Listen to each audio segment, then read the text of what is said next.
Update 1 on a new storm that is forming, Tropical Depression Seniang, which is the Philippine name. Winds of 35 miles per hour and a pressure of 1000 millibars.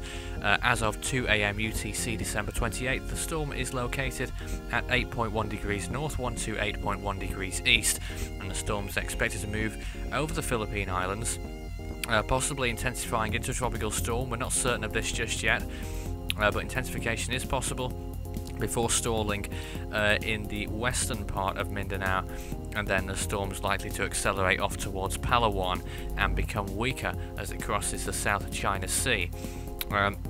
No international name or designation on this just yet. The Japanese Meteorological Agency have issued it as a tropical depression also, but as I say, the potential for intensification and of course a heavy rain event at least for the island of Mindanao. Signal 1 warnings in effect for large parts of that island. No other areas apart from the small island of Camiguin, just located off the northern coast of Mindanao. Signal 1 warnings extending across around half of the island at the moment, and those are likely to extend towards the west later on today and into tomorrow, with warnings possible on some of the southern Visayas Islands too. We'll keep you up to date on the website with that. Sea surface temperatures remain fairly warm, around 28 degrees Celsius. Similar temperatures to what Typhoon Hagapit saw, but obviously the storm is much further south. 27-28 degrees C all the way into the South China Sea, so intensification is a possibility, but wind shear isn't favourable at all really. It's what you'd expect at this time of year. Very high amounts of wind shear extending pretty far south, which could hinder the storm in particular. Also, dry air intrusion could be another threat towards the storm at least. As you can see, a large swathe of that in the northern part of the Philippines and beyond. The latest satellite imagery, you can see how the storm's been headed towards the west.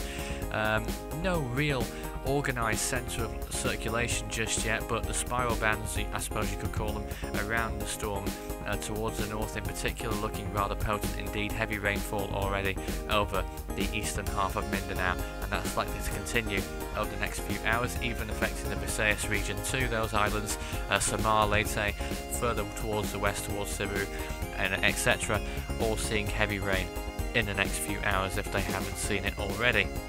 And that could continue. It's a very broad system, so it could continue for a day or two, and that could cause some flooding, if not gusty winds as well.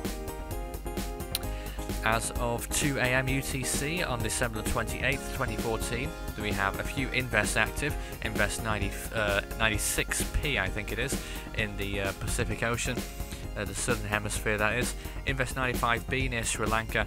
Cyclone Kate, still a Category 2 storm, and of course Invest 99W, also known as Seniang now.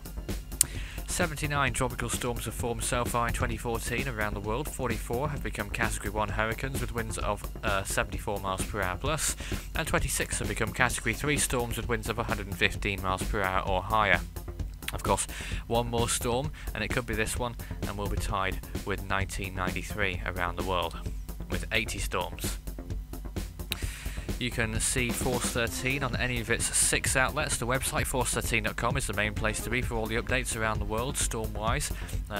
New graphical features appearing on the website in the next few days, and some have already done so in the past few days. Of course, the video pages will keep you regularly updated whenever there is a threat like now, and of course the social platforms will also do the same. You can add Fool 13 too on Skype for tropical weather chat at any time.